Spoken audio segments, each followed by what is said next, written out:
thank you so much for being with us on Boardroom Buzz. My pleasure. Thank you, Julia.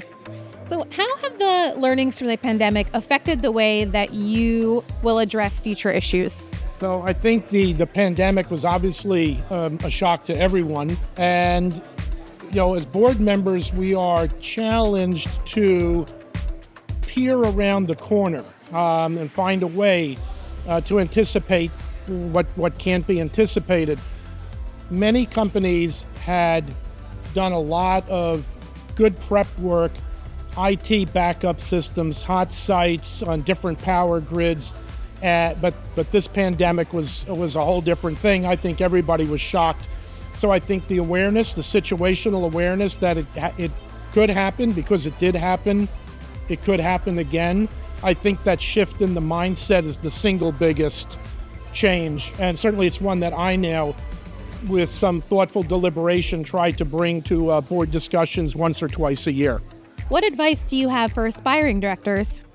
Aspiring directors, besides joining NACD and taking the directorship certification, I think it's surprising to many aspiring directors that the old school of attending 6 or 10 meetings a year and getting a paycheck, and what I'll describe as the old boys club, is really gone. The rigor, the professional development that's being brought into boardrooms now for many years is refreshing, and I think it's only going to continue.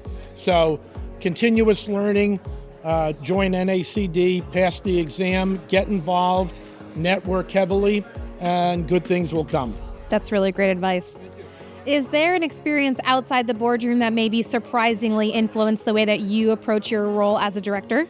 Yes, one of the things I've seen now for many years, and this is not a criticism because we're all different, but there's a large group of individuals and they have difficulty making decisions.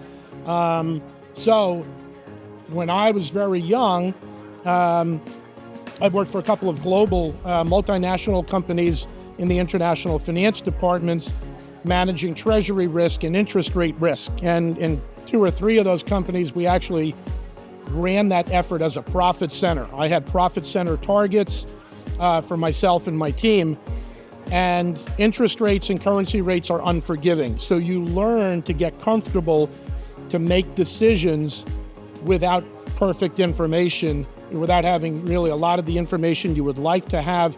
And then every day, every week, you are forced by the market to revisit those decisions. And those lessons were hard learned, and they're part of my core DNA. So I'm very comfortable making decisions, very comfortable revisiting decisions that I've made when based on new facts.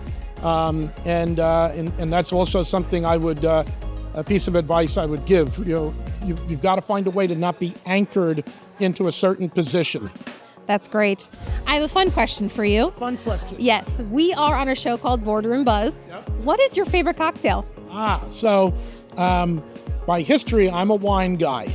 Red and white, particularly red. By virtue of getting married many years ago and spending Christmas Eve with my father-in-law, who was not, that side of the family was not wine drinkers.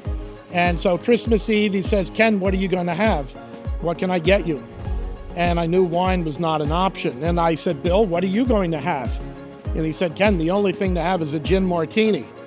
And I said, "Well, Bill, I'll have a gin martini. Ken, how do you like it?" "I don't know, Bill, how do you like it?" "Extra dry with olives." "Thanks, Bill, I'll have it like you." So here I am many years later, and Bill is unfortunately long gone. But there's nothing better than a gin martini, extra dry with a couple of olives. That's great. Thank you so much for being with us on Boardroom Buzz. Thank you very much.